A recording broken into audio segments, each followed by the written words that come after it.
My name is Peter Ngugi.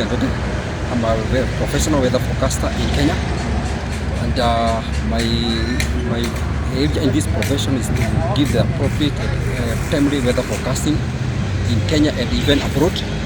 And I'm here to give a brief description about how the effect of climate change has affected the Kenya's local weather patterns, whereby there is so many unpredictable changes that has been affecting the agricultural activities countrywide.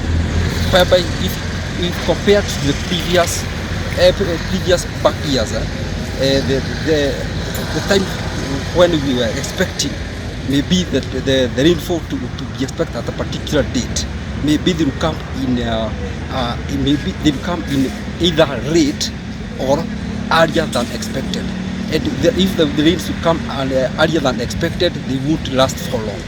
Whereby in that particular moment, you find that the agricultural activities has been affected such that farmers they put their products in their farm. Maybe the short leaves rainfall enhancement would be able to sustain the crops in their farm. And at that particular moment, you find that the farmers will go they will face a loss because of their farms inputs has not been able to mature earlier than expected. Whereby if you compare now today, maybe we are experiencing a period and seasons of too much rainfall, or even a period of a prolonged drought seasons. Whereby at that particular moment you find that even practicing the agriculture country in Rift Valley and Central and even some other areas countrywide, it is becoming a very challenging.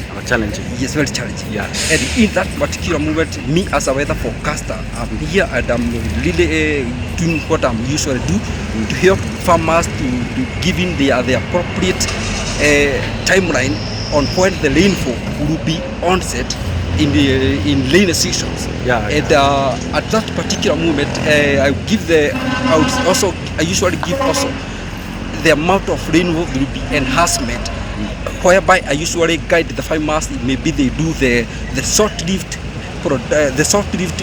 crops plantations, or the prolonged short-lived crop production, depending on how the climate pattern will be at that particular rainy season. Now, Peter, in Kenya, about 1 year ago, we experienced adverse floods. Yes.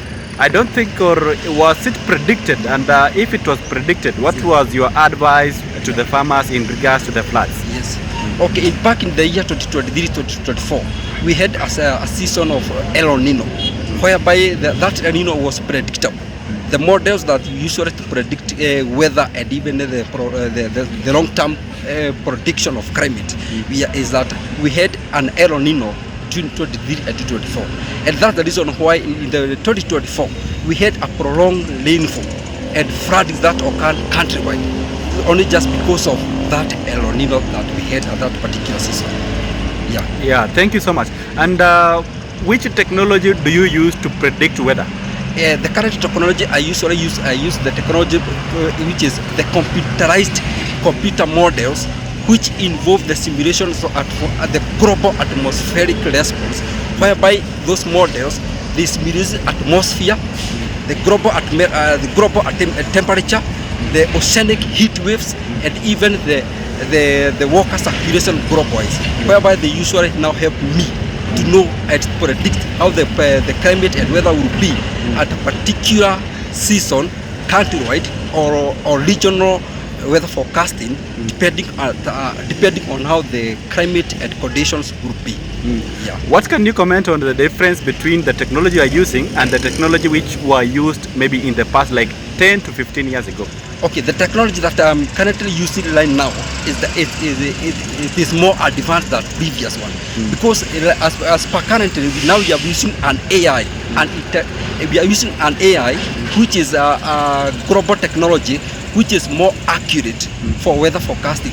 With regard to the previous weather forecasting, in the previous we have traditional methods of weather forecasting, whereby those traditions they are currently be affected by the climate change, and those traditions they are not currently relevant to the how the climate change is changing now, because now the current technology we are using it is now able to predict the changes on climate and weather, whereby we now will be able to predict weather accurately, both in long term and short term. Yeah. Thank you so much, Peter, and I wish you the very best as you help farmers to predict when to plant and when to harvest, and even when to plant themselves in terms of crop production and farming.